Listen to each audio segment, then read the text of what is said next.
ओम अज्ञानतिमिरान्धस्य ज्ञानाञ्जनशलाकया चक्षुरुन्मीलितं येन तस्मै श्रीगुरवे नमः। श्रीचैतन्यमनोभीष्टं स्थापितं येन भूतले स्वयं मह्यं ददाति सपदान्तिकम्। वन्देऽहं श्रीगुरो श्रीयुतपदकमलं श्रीगुरुन् वैष्णवांश्च श्रीरूपं साग्रजातं सैगण्डरघुनाथं तं सजीवं साद्वैतं सावधूतं परिजनसहितं कृष्णचैतन्यदेवं श्रीराधा कृष्णपादान् सैगललिता श्रीविशाखान्विताश्च हे कृष्णा करुणा सिन्धु दीनबन्धु जगत्पते गोपेश गोपिकान्त राधाकान्त नमस्तुते तप्त काञ्चन गौरांगी राधे वृन्दावनेश्वरी वृषभानुसुते देवी प्रणमामि हरिप्रिये वाञ्छाकल्पतरुभ्यश्च कृपा सिन्धुभ्य एव च पतितानां पावनेभ्यो वैष्णवेभ्यो नमो नमः। जय श्री कृष्ण चैतन्य प्रभु नित्यानंदा श्री अद्वैत गदाधर श्रीवासादि गौर भक्तवृंदा हरे कृष्णा कृष्णा कृष्णा हरे हरे हरे रामा रामा रामा हरे हरे।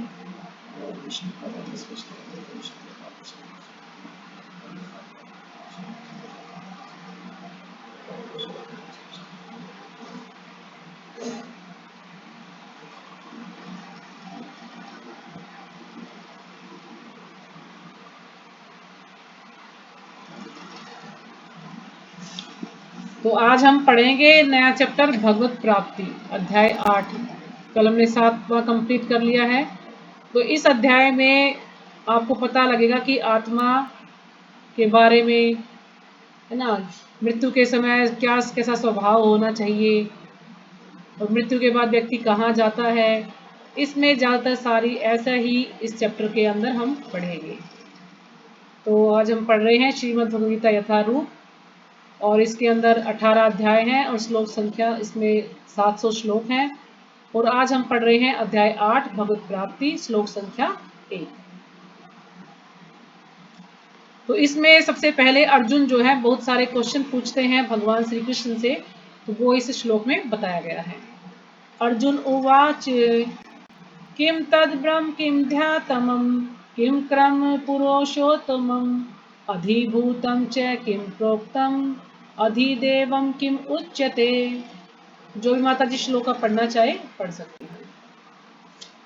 हरे कृष्णा माता जी, सादर प्रणाम। श्रीमद् भगवत गीता यथारूप अध्याय 8 और इसमें श्लोक है 28 और पहला श्लोक। अर्जुन वाच किम तत्ब्रह्मा किम अध्यात्म किम कर्म पुरुषोत्तम अधिभूतं च किम प्रोक्तम देवं किम अचूयते। हरे कृष्ण उच्यते। हरे कृष्ण माता जी, हाँ दंडवत जी, हरे प्रणाम कृष्ण। सभी भक्तों को। और कोई भी पढ़ना चाहे तो श्लोक का पढ़े। हरे हरे कृष्ण कृष्ण हरे माता जी, सादर कृष्ण। प्रणाम। पढ़ लो, आप पढ़ लो। ठीक है, मैं पढ़ती हूँ माता। अध्याय 8 श्लोक संख्या 1। की तत्परम किम अध्यात्म की कराम पुरुषोत्तम अधिभूतम च की प्रोक्ते मदि देवम की मुच्यते।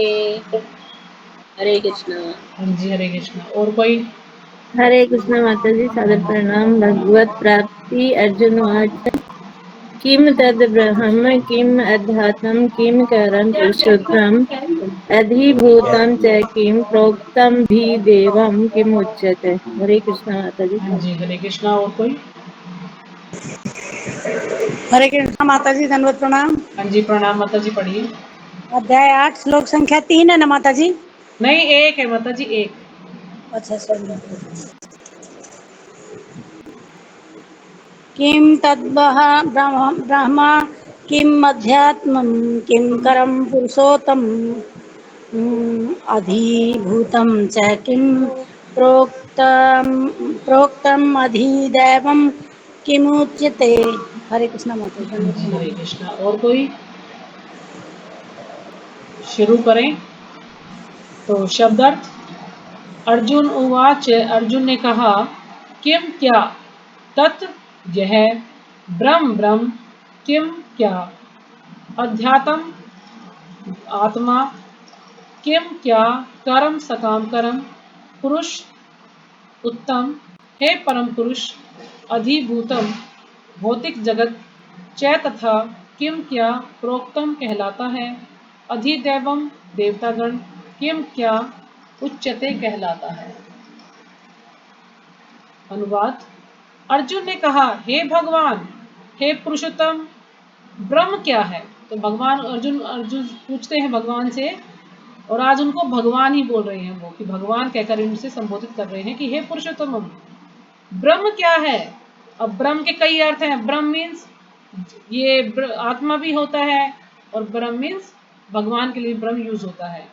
तो पूछते हैं ब्रह्म क्या है और आत्मा क्या है, सकाम कर्म क्या है, यह भौतिक जगत क्या है, तथा देवता क्या है, कृपया करके यह सब मुझे बताइए।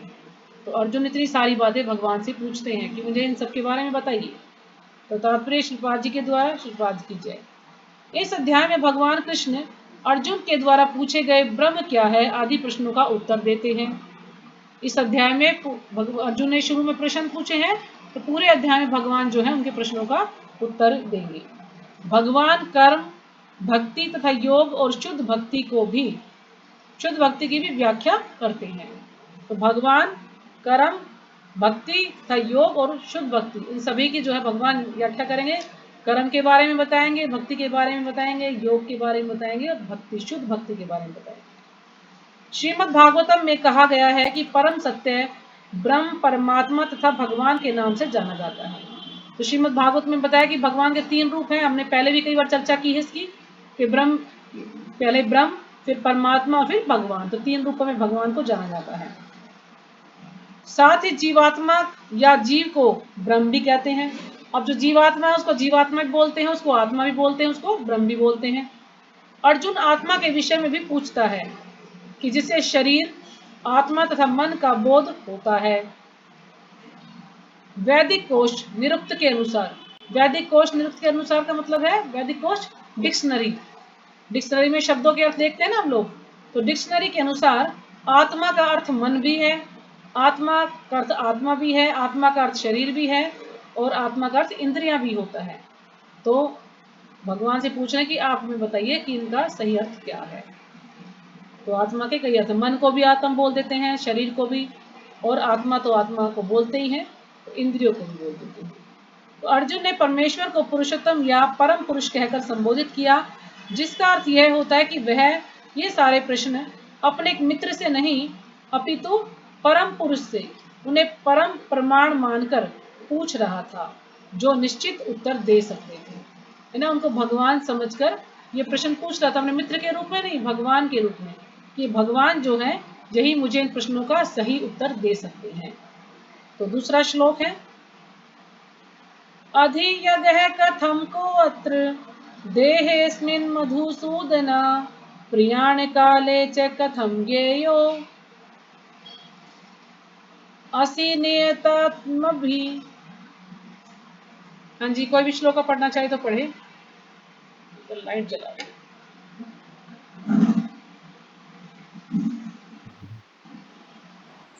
हरे कृष्णा माता जी। सभी बच्चों, अच्छा पढ़ लो माता जी, आप पढ़ लो माता जी। यज्ञ कथम को अत्र देहे अस्मिन् मधुसूदन प्रयाण काले च कथम ज्ञेयो असि नियता आत्मा भी। हरे कृष्णा माता जी, सादर प्रणाम सभी माता जी। हरे कृष्णा माता जी प्रणाम। अध्याय 7 श्लोक संख्या 8। अधियज्ञ कथम कोत्र देहे अस्मिन् मधुसूदन, प्रायण काले च कथम यज्ञस्यसि नियतमभि। हरे कृष्णा माता जी सभी भक्तों को सादर प्रणाम। अध्याय 8 भगवत प्राप्ति और श्लोक संख्या 2। अधियज्ञ कथम को अत्र देहे अस्मिन् मधुसूदन, प्रायण काले च कथम ज्ञेयो असि नियत आत्मभि। हरे कृष्ण माता जी, सादर प्रणाम सभी भक्तों को। दंडवत प्रणाम सभी भक्तों को, दंडवत प्रणाम। श्रीमद् भगवद गीता यथारूप अध्याय 8 श्लोक संख्या 2। अधियज्ञ कथम को अत्र देह अस्मि अस्मिन् मधुसूदन प्राणाय काले च कथं योगेयो असि नियतात्मभिः। हरे कृष्णा माता जी। हाँ जी, हरे कृष्ण। और कोई पढ़ेगा? शुरू करें। शब्दार्थ अधियज्ञः, जग का स्वामी। कथम, किस तरह। कह, कौन। अत्र, यहाँ। देहे, शरीर में।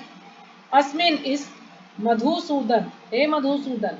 प्रियाण काले, मृत्यु के समय। च, तथा। कथम, कैसे। ये असि, जाने जा सकते हो। नियत आत्म भी, आत्म संयमी के द्वारा। तो अनुवाद, हे मधुसूदन। तो उसको जो है भगवान को मधुसूदन कहकर संबोधित कर रहे हैं। तो मधुसूदन का अर्थ हम अभी तात्पर्य में इसका पढ़ेंगे कि उन्होंने मधु नाम के राक्षस का वध किया था, इसलिए उनका नाम मधुसूदन पड़ा। यज्ञ का स्वामी कौन है? अर्जुन पूछ रहे हैं कि हे मधुसूदन, यज्ञ का स्वामी कौन है और वह शरीर में कैसे रहता है। जब कहते हैं ना कि परमात्मा के रूप में भगवान शरीर में रहते हैं, तो पूछ रहे हैं कि शरीर में कैसे रहता है और यज्ञ का स्वामी कौन है, और मृत्यु के समय भक्ति में लगे रहने वाले आप को कैसे जान पाते हैं। मृत्यु के समय जो लोग भक्ति में लगे हुए हैं, मृत्यु के समय वो आपको कैसे जान सकते हैं, इसके बारे में बताइए। तात्पर्य श्रीपाद जी के द्वारा। श्रीपाद जी की जय। अधियज्ञ का तात्पर्य इंद्र या विष्णु हो सकता है। अब भगवान जी हमें समझाया कि जो अधियज्ञ है उसका तात्पर्य क्या है कि इंद्र या विष्णु हो सकता है। विष्णु समस्त देवताओं में, जिनमें ब्रह्मा तथा शिव सम्मिलित है, प्रधान देवता है ना। विष्णु सभी देवताओं में क्या है? प्रधान देवता है विष्णु। और इंद्र प्रशासक देवताओं में प्रधान है, और इंद्र जो है प्रशासक देवताओं में प्रधान है। इंद्र तथा विष्णु दोनों की पूजा यज्ञ द्वारा की जाती है। इंद्र की और विष्णु की पूजा यज्ञ द्वारा, जब भी बारिश करवानी होती तो इंद्र देवता की पूजा की जाती है, या फिर और कोई कार्य करना होता है तो विष्णु की पूजा की जाती है, तो इसलिए उसके लिए यज्ञ किया जाता है, उनको प्रसन्न करने के लिए। तो किंतु अर्जुन प्रश्न करता है कि वस्तुतः यज्ञ का स्वामी कौन है। अब इंद्र के लिए भी यज्ञ किया जाता है, विष्णु के लिए भी, तो अर्जुन पूछ रहे हैं कि आखिर यज्ञ का स्वामी है कौन, आप मुझे बताइए। और भगवान किस तरह जीव के शरीर के भीतर निवास करते हैं, और जो भगवान है वो किस प्रकार से जीव के अंदर रहते हैं, निवास करते हैं, बताइए। अर्जुन ने भगवान को मधुसूदन कहकर संबोधित किया क्योंकि कृष्ण ने एक बार मधु नामक असुर का वध किया था।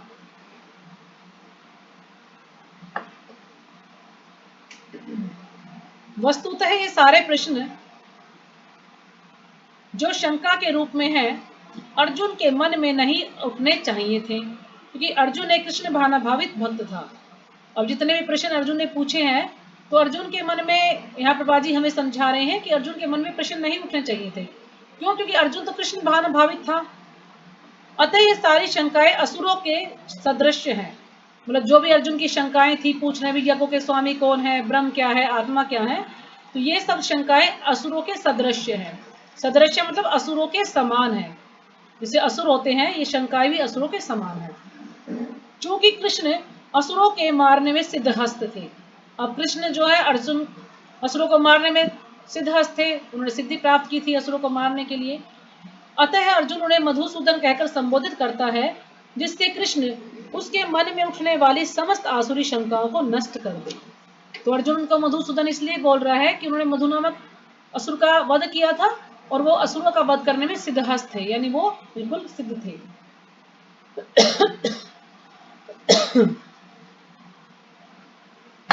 तो अर्जुन चाह रहा था कि उसके कृष्ण के कि अर्जुन के मन में जो भी उठने वाली जो भी शंकाएं हैं, जो असुरी के समान जो शंकाएं हैं, ये भगवान इसको नष्ट कर दे।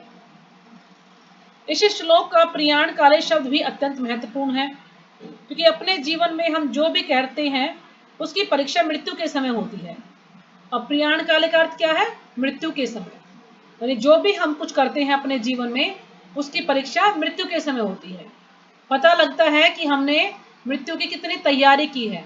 हमने पढ़ा था ना ये चैप्टर कि मृत्यु के समय हमारी क्या तैयारी है, बताएं। तो जो भी कुछ हमने किया है तो मृत्यु के समय ही हमारी परीक्षा होती है। अर्जुन उन लोगों के विषय में जो निरंतर कृष्ण भावनामृत में लगे रहते हैं, यह जानने के लिए अत्यंत इच्छुक है कि अंत समय उनकी क्या दशा होगी। तो यहाँ पर अर्जुन पूछ रहे हैं, ये जानना चाहते हैं, उनके अंदर ये उत्सुकता है, जिज्ञासा है कि जो हमेशा भगवान के कीर्तन में लगे रहते हैं, निरंतर लगातार कृष्ण के कीर्तन में लगे रहते हैं, तो मरने के बाद अंत समय के समय यानी मृत्यु के समय उनकी क्या दशा होगी। जैसे कल माता जी कह रहे थे ना कि भक्तों को भी उन्होंने तड़पते हुए जाते हुए देखा है। तो आज हम इस चैप्टर में पढ़ेंगे कि मृत्यु के समय ऐसे लोगों की क्या दशा होगी जो कि निरंतर 24 घंटे भक्ति में लगे रहते हैं। मृत्यु के समय शरीर के सारे कार्य रुक जाते हैं और मन सही दिशा में नहीं रहता। तो मृत्यु के समय क्या होगा कि सारे कार्य रुक जाएंगे और हमारा मन जो है सही दिशा में नहीं रहेगा। इस प्रकार शारीरिक स्थिति बिगड़ जाने से हो सकता है कि मनुष्य परमेश्वर का स्मरण ना कर सके। तो है ऐसा हो सकता है कि कभी कोई व्यक्ति तो ऐसा है कि भगवान का नाम लेते लेते वो अपना जो है शरीर त्यागता है, और कुछ ऐसे भी होते हैं जो हमेशा भगवान का नाम लेते लेकिन मृत्यु के समय पर भगवान का नाम याद नहीं आ पाता किसी कारणवश। तो उन सबकी स्थिति के बारे में अर्जुन जानना चाहते हैं। तो इस प्रकार शारीरिक स्थिति बिगड़ जाने से हो सकता है कि मनुष्य परमेश्वर का स्मरण ना कर सके। तो इसमें एक राजा कुलशेखर का इसमें उदाहरण दिया गया है। तो कुलशेखर राजा कौन है, ये एक नया टॉप आया है इसमें नाम। तो राजा कुलशेखर बताया गया है कि दक्षिण भारत में लगभग 1000 वर्ष पूर्व ये कुलशेखर होते थे। कुलशेखर एक जो है ये 12 लोग थे। कुलशेखर यानी एक बहुत बड़े कवि थे और इनको अलवर कहा गया है। अलवर कहा गया है इनको, अलवार कहा गया है इनको। ये क्या है, ये बहुत बड़े कवि थे और ये भगवान का ही गुणगान करते थे, भगवान की भक्ति ही करते थे। ये 12 कवि थे। इनको कुलशेखर इनमें से एक था। तो हर कवि का अलग अलग नाम था, लेकिन इन सबको कहा गया था अलवर, या कहीं पर अलवार भी लिखा हुआ है। और उनमें से एक जो अलवार था उसका नाम था महाराज कुलशेखर। और इन 12 में से एक स्त्री भी थी जिसका नाम था अंडाल। यानी 12 कवियों में से 11 कवि थे पुरुष और एक कवि थी स्त्री यानी अंडाल। तो इस प्रकार से 12 कवि थे ये। तो उनमें से जो एक कवि था कुलशेखर, वो ऐसा था कि मतलब मान लीजिए कि भगवान की कथा हो रही है। एक बार क्या हुआ कि भगवान राम की कथा हो रही थी, तो उसमें ये प्रसंग चल रहा था कि माता सीता को रावण उठाकर ले गया। तो यानी ऐसे थे वो कि जब प्रसंग सुनते सुनते बिल्कुल कहते ना आवेश में आ गई। आवेश में आने का मतलब वो उस स्थिति में आ गए एकदम से। उन्होंने जब सुना कि माता सीता को रावण उठाकर ले गया, तो एकदम से अपनी तलवार लेकर खड़े हो गए कि बताओ बताओ मैं जा रहा हूँ, कहाँ पर है माता सीता, कहाँ पर जो है रावण को उठाकर ले गया। इस प्रकार से वो एक कदम आवेश में आ जाते थे। फिर जो वहां पर जो लोग थे उन्होंने उनको शांत किया कि नहीं नहीं ये तो कथा चल रही है, कथा चल रही है, ये वास्तव में ऐसा नहीं हो रहा, अब ये पहले घटित हो चुका है। जब जाकर के वो माने, मतलब एकदम से आवेश में आ जाते थे। तो बहुत अच्छे भक्त थे, भगवान की बारे में कविताएं लिखते थे।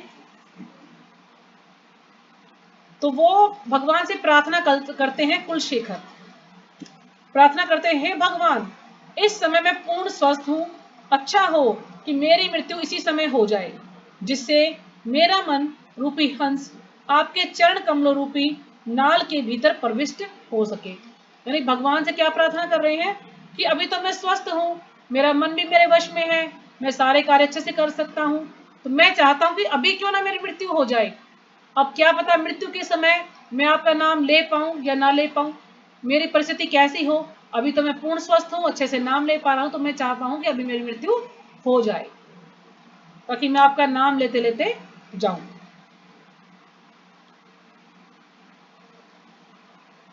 जिससे मेरा मन रूपी हंस आपके चरण कमलों रूपी नाल के भीतर प्रविष्ट हो सके। यानी जो मन है उसकी तुलना की गई हंस से, कि मन रूपी हंस जो है आपके चरण कमलों रूपी नाल के भीतर प्रविष्ट हो जाए।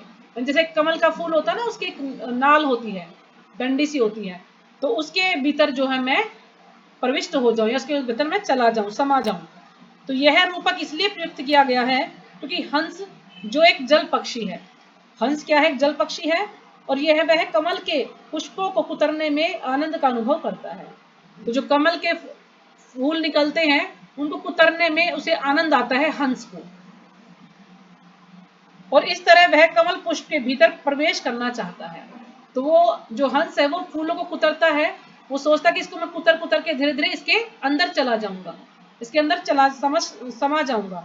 तो इस प्रकार से जो ये कुलशेखर है वो भी अपने मन की इसी से तुलना कर रहे हैं।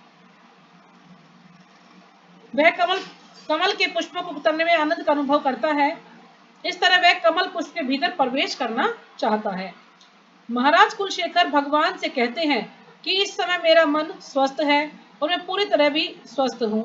यदि मैं आपके चरण कमलों का चिंतन करते हुए तुरंत मर जाऊं तो मुझे विश्वास है कि आपके प्रति मेरी भक्ति पूर्ण हो जाएगी, किंतु यदि मुझे अपनी सहज मृत्यु की प्रतीक्षा करनी पड़े तो मैं नहीं जानता कि क्या होगा, क्योंकि उस समय मेरा शरीर कार्य करना बंद कर देगा, मेरा गला रुद्ध जाएगा और मुझे पता नहीं मैं आपके नाम का जप कर पाऊंगा या नहीं। तो वो क्या कह रहे हैं कि अभी इस समय तो मैं पूर्ण स्वस्थ हूँ, तो मैं चाहता हूँ कि मेरी मृत्यु इसी समय हो जाए। क्यों? क्योंकि अभी तो मैं स्वस्थ हूँ, लेकिन पता नहीं कि मृत्यु के समय कि मैं उसकी प्रतीक्षा करूँ अपनी मृत्यु की, कि मेरी मृत्यु कब आएगी। तो पता नहीं उस समय मैं स्वस्थ रहूँ या ना रहूँ, हो सकता है मैं आपका नाम ले पाऊँ या ना ले पाऊँ, मेरा गला रुंध जाएगा, है ना। जब मृत्यु आती तो इंसान का गला बंद हो जाता है धीरे धीरे एकदम से, तो सोचता है कि अब तो मेरा गला रुंध जाए और मैं स्वस्थ ना रहूं और मेरा जो शरीर है ये बिल्कुल कार्य करना बंद कर दे, तो फिर मैं पता नहीं आपका नाम ले पाऊंगा या नहीं। तो मैं आपसे प्रार्थना करता हूं कि अभी मेरी मृत्यु हो जाए। तो किस प्रकार से वो भगवान की प्रार्थना कर रहे हैं। लेकिन कोई भी व्यक्ति है ऐसा जो ये कहेगा कि मेरी मृत्यु आ जाए? सब चाहते हैं कि मेरी लंबी आयु हो, है ना। जब एक बूढ़ा व्यक्ति है उसको भी अगर हम कहेंगे कि आपकी मृत्यु आने वाली, कम से कम अब तो भगवान का नाम जपो, तभी भी मना कर देंगे, नहीं अभी मेरी मृत्यु नहीं, तो मैं और जीना चाहता हूँ, अभी तो पोते पोतियों की शादी भी देखना चाहता हूँ, फिर उनके बच्चों को भी देखना चाहता हूँ। इस प्रकार से उसकी कभी भी संतुष्टि नहीं होती है, वो हमेशा बस यही चाहता कि मैं जीना चाहता हूँ, मैं मरना नहीं चाहता। लेकिन जो भगवान के शुद्ध भक्त हैं वो भगवान से प्रार्थना कर रहे हैं कि मेरी मृत्यु अभी हो जाए, क्यों? उनको किसी भी चीज में कोई भी आसक्ति नहीं थी। अच्छा यही होगा कि मुझे तुरंत मर जाने दें। अर्जुन प्रश्न करता है कि यदि ऐसे समय मनुष्य किस तरह कृष्ण के चरण कमलों में अपने मन को स्थिर कर सकता है। तो अर्जुन पूछ रहे हैं कि इस समय किस प्रकार से मनुष्य जो है अपने मन को भगवान के चरण कमलों में स्थिर कर सकता है। तो 2 श्लोक हो गए, मेरे ख्याल तीसरा भी हो जाएगा। मैंने इसको हरे कृष्णा पढ़ा माता। नहीं। हाँ जी बोलिए। माता जी एक छोटी सी कथा याद आ रही हो, आपकी आज्ञा हो तो मैं बिल्कुल बता दूं बिल्कुल मृत्यु सुनाइए के। माता जी, सुनाइए सुनाइए, कथा सुनाइए, छोटी सबको सी जी, बोलना। बिल्कुल थोड़े हाँ जी, शब्दों में नहीं नहीं सुनाऊंगी। सबको एक दिन बोलना सुनी चाहिए, थी। आप बोलते नहीं है, बोलिए। एक दिन वो जो प्रभु जी है ना, जो रुक्मणी प्रभु, हाँ जी उनके मुख से सुनी थी मैंने हाँ जी हाँ कि जी सुनाइए बिल्कुल। एक व्यास देव जी के नाना थे। तो व्यासदेव जी के नाना जी व्यासदेव जी के पास आए और बोले कि व्यासदेव जी, व्यासदेव, मैं चाहता हूँ कि मेरी मृत्यु ना हो। व्यासदेव जी बोले कि ये तो देखो नाना जी, ये बात तो संभव नहीं है, मृत्यु तो हर एक आदमी की है, ऐसा कौन सा जीव है जिसकी मृत्यु नहीं है। ब्रह्मा जी है, उसकी भी मृत्यु है, हिरण्यकश्यप ने इतने वो किए थे, उनकी भी मृत्यु आई थी, लेकिन हर आदमी की मृत्यु है, ये बात संभव नहीं है। तो फिर बोले नहीं, कैसे भी, आप तो इतने बड़े वो हो, तो आपकी हर जगह चलती है, तो आप चलो किसी के पास, चलो यमराज जी के पास चलो कि भाई रुक जाए मृत्यु। तो फिर बोले चलो भाई, आप इतनी जिद कर रहे हो तो बात तो संभव नहीं है, पर फिर भी चल पड़ता हूँ। तो वो यमराज जी के पास गए। यमराज आसन पर से उठ गए कि आज व्यास देव जी आ रहे हैं, किसी मान ले बुजुर्ग आदमी को लेके, क्या बात है। तो जाके बोले कि व्यासदेव, प्रणाम किया कि व्यासदेव जी आज आप कैसे आना हुआ। बोला कि भाई बात तो संभव नहीं है, लेकिन क्या करूँ, ये मेरे नाना जी हैं और बोलते हैं कि मेरी मृत्यु नहीं आनी चाहिए। तो बोला ये तो मान लो मेरे पास तो ये इस चीज का तो वो नहीं है, आप उसके पास, विष्णु के पास जाओ। तो बोले तो चलो आप भी चलो। तो बोला ठीक है, आप बोल रहे हो तो मैं चलूंगा, मना नहीं कर सकता। तो वो तीनों फिर गए विष्णु भगवान के पास। तो वहां जाके भी बोला तो विष्णु भगवान देख के व्यासदेव जी आप कैसे आना हुआ आपका। तो फिर बोला कि ऐसे ऐसे ये मेरे नाना जी है और बोल रहे हैं कि मेरी मृत्यु नहीं आनी चाहिए, मरने से मेरे को डर लगता है। तो बोले ये चीज तो संभव नहीं है, ये तो मेरे भी हाथ में नहीं है, आप चित्रगुप्त के पास जाओ। तो फिर उसको व्यासदेव जी को बोले ना, उसको विष्णु भगवान को बोले कि आप भी चलो। तो सारे चारों के चारों गए वहां पे और जाके चित्रगुप्त के पास गए तो चित्रगुप्त खड़े हो गए अपने आसन पर से, बोले बताओ ये ऐसे ऐसे बोलते हैं कि ये मेरे नाना जी हैं और मृत्यु के लिए मना कर रहे हैं कि मृत्यु नहीं आनी चाहिए, मेरे को डर लगता है। तो फिर वो बोला हाँ हाँ ठीक है मृत्यु नहीं आएगी। और इतने में ही फिर एक बार तो बोल रहे हैं हाँ ठीक है इनकी मृत्यु तो लिखी ही नहीं, फिर तुरंत बोलते हैं हाँ हाँ इनकी मृत्यु आएगी, कब आएगी, जब यमराज होंगे और विष्णु भगवान होंगे और स्वयं व्यास देव जी और चंद्रगुप्त चित्रगुप्त होंगे, तब उन्हीं के सारों के आगमन पर इनकी मृत्यु होगी। और इतने में ही वो मर गए। हरे कृष्ण माता जी। अच्छी स्टोरी थी माता जी। तो मतलब कहने का तात्पर्य ये है कि कोई भी ये सोच ले कि मृत्यु नहीं आएगी, ऐसा तो संभव है नहीं ना। जैसे आपने, मैंने भी कई बार आपको स्टोरी सुनाई है मृत्यु की, और आपने पहले भी सुनी होगी कि जैसे एक व्यक्ति था, वो चाहता ना कि उसकी मृत्यु आने वाली है, और मृत्यु देवी आती तो क्या करता है, मृत्यु देवी की बड़ी खातिरदारी करता है, उसको अच्छा खिलाता पिलाता है, और फिर मृत्यु देवी को नींद आ जाती है, वो कहती ठीक है मैं थोड़ा रेस्ट कर लेती हूँ। तो वो क्या करता है कि जो लिस्ट होती है कि किस किस की मृत्यु होने वाली है, तो उसमें लिस्ट में सबसे ऊपर उसका नाम होता है, तो वो अपना नाम सबसे नीचे लिख देता है कि चलो अब मेरी मृत्यु इतने दिनों बाद आएगी, है ना। लेकिन जब मृत्यु देवी की आंख खुलती है तो वो सोचती कि भाई चलो तुमने इतनी खातिरदारी की है, तो चलो आज हम नीचे से शुरू कर देते हैं, ऊपर से ना करके नीचे से शुरू करते हैं। और नीचे ही उसका नाम था। तो कहते ना कि भगवान ने जो सेट कर रखा है, जिसकी मृत्यु जब वो नहीं होगी, वो चाहे आदमी कितना भी अपनी जान में शाना बन ले, कितना भी कोशिश कर ले, कोई भी उपाय कर ले, लेकिन मृत्यु टल नहीं सकती। और उन्होंने नीचे से शुरू किया तो उस व्यक्ति की मृत्यु आ गई। तो इस प्रकार से अगर हम कितना भी कोशिश करते हैं, सोचते हैं भाई चलो हम ये जो है उपाय कर लेंगे, वो उपाय कर लेंगे, है ना। जैसे कि दार्शनिक हैं या ज्ञानी लोग कुछ कुछ खोजबीन करते रहते हैं कि हम बुढ़ापे पे जो है कंट्रोल कर लेंगे या हम मृत्यु पे कंट्रोल कर लेंगे, तो वो ऐसा कुछ भी नहीं कर पाते। क्यों? क्योंकि जो भगवान ने सेट कर दिया है, जिसकी मृत्यु जिस दिन आनी है वो मृत्यु आकर रहेगी। एक क्षण भी वो व्यक्ति ज्यादा नहीं जी सकता, जो निश्चित है वही है, उसी के अनुसार उसकी मृत्यु होगी। और ना ही ऐसा है कि कोई बूढ़ा नहीं मतलब होगा, कोई बीमार नहीं होगा, सबको बूढ़ा भी होना है, सबको बीमार भी होना है। हाँ जी बोली माता जी। अरे और भी ऐसी कथा मेरे को पक्की तो ध्यान नहीं है, और आती है वो गरुड़ जी भगवान विष्णु को हाँ हाँ लेके हाँ जाते हैं, कोई मीटिंग चलती है वहां, सुनी हुई होगी आप सभी की हो तो। हाँ, उसकी वो चिड़िया की ना, हाँ चिड़िया हाँ की। हाँ। हाँ तो वो चिड़िया थी ना, तो वो चिड़िया बैठी नहीं हुई थी, नहीं और चिड़िया नहीं, उसमें एक गौरैया लड़का गौरैया बताते या हैं चिड़िया ही कि तो थी वो वो। वहां से कोई उसमें तो मैंने तो प्रभु जी से यही सुना था कि तो वो गरुड़ जी जाते हैं भगवान विष्णु को लेके, और एक जंगल में से एक लकड़ आ रहा था, वो लकड़ी लेके निकल रहा था। अच्छा। तो वो निकल रहा तो विष्णु जी ना, उसने गरुड़ ने सोचा कि भाई ये तो जाने वाला था, इसकी तो मृत्यु वहां लिखी है, कोई दूरी कोई दूसरी जगह, मान लो बहुत दूर।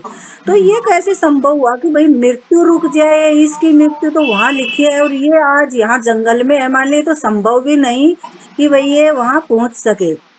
तो वहां से गरुड़ जी निकल रहे थे ऐसे विष्णु भगवान को लेके, वो मीटिंग थी तो गरुड़ जी बाहर बैठ गए ऐसे करके। तो फिर मेरे पक्का ध्यान नहीं कैसे, फिर उन्होंने कहा कि भाई ये तो तेरी तो वहां मृत्यु लिखी है। तो फिर उसने रिक्वेस्ट करी, मेरे मान लो मैं ढंग से नहीं बता पा रही माता जी, थोड़ा थोड़ा भूल रखी हूँ, कई दिन हो गए इसको सुने हुए। तो फिर गरुड़ जी सोचते हैं कि भाई चल मैं इसको छोड़ के आ सकता हूँ वहां तक, और कोई नहीं छोड़ सकता। फिर उसको वहां छोड़ के आते हैं तो वो यमराज सोचता है ये बात तो कि भाई इसकी मृत्यु तो वहां लिखी है और ये यहाँ कैसे है। और फिर उसने लकड़हारे ने ऐसे कुछ उनका वार्तालाप कैसे हुआ था जंगल में। तब फिर गरुड़ जी बोले वहां तो तेरे को तो मैं ही छोड़ के आ सकता हूँ, वो बोले मेरे को वहां जाना है।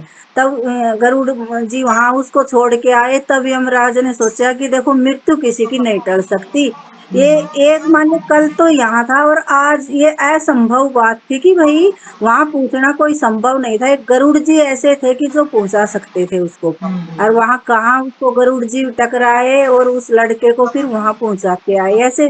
माने मैंने थोड़ा ढंग से नहीं बताया क्योंकि कई दिन हो गए ना, तो थोड़ा ध्यान नहीं। हाँ, तो ऐसी एक चिड़िया की भी कथा है माता जी। तो एक बार एक चिड़िया है ना, चिड़िया बैठी थी, वो तो जो गरुड़ जी हैं वो वहां से गुजरे, तो उन्होंने ध्यान किया कि जो यमराज जी हैं वो चिड़िया पर को देख रहे हैं बड़े गौर से। तो गरुड़ जी ने ये समझ लिया कि अभी इस चिड़िया की मृत्यु होने वाली है। तो उसने सोचा कि कैसे इसकी मृत्यु आ सकती है, तो चिड़िया को बैठाकर और बहुत ऊंचे पहाड़ी पर उसको छोड़ आए। तो जब वो यमराज जी ने देखा कि भाई चिड़िया कहाँ चली गई, तो गरुड़ जी पूछते हैं, क्या देख रहे हो यमराज जी, वो तो मैं उसको तो बहुत दूर छोड़ आया चिड़िया को, अब आप उसका कुछ नहीं बिगाड़ सकते। तो यमराज जी ने कहा, मैं यही सोच रहा था कि इस चिड़िया की मृत्यु उस पहाड़ी पर लिखी हुई है एक सांप के द्वारा, सांप उसको मारेगा। तो मैं ये सोच रहा था कि वो चिड़िया वहां पर जाएगी कैसे, और देखिए वो चिड़िया अपने आप ही वहां पर पहुंच गई। तो यानी उसकी मृत्यु वहां पर निश्चित है, वो चिड़िया उस पहाड़ी पर पहुंच गई आपके द्वारा और सांप उसको वहां मार देगा। तो ये देखकर गरुड़ जी बड़े आश्चर्यचकित हुए, सोचने लगे कि मैंने तो एक अच्छा कार्य उसको बचाने की कोशिश की थी, लेकिन वो तो उसकी तो उल्टा हो गया ना, मृत्यु निश्चित थी वहां पर। कि चिड़िया वहां पर कैसे जाएगी, यमराज ये सोच रहे थे, लेकिन गरुड़ जी ने उस चिड़िया को वहां पहुंचा दिया ताकि सुरक्षित रहेगी, उसको मार नहीं सके कोई, लेकिन वहां पर वो मारी गई। तो कहने का तात्पर्य ये है कि हाँ, मृत्यु जो है कभी किसी की नहीं टलती है। कोई ये सोच ले कि मैं ये उपाय कर लूंगा, मैं ये दवा खा लूंगा, मैं वो कर लूंगा, मैं जो है ना, जैसे आचार्य लोग बोलते हैं मैं ये वाले एक्सरसाइज करूंगा, मैं ये आसन कर लूंगा तो मैं बड़ा स्वस्थ रहूंगा। तो मृत्यु कभी भी किसी की भी आ सकती है, कुछ नहीं पता चलता कि कब किसी की मृत्यु आएगी। जैसे जो पूनम माता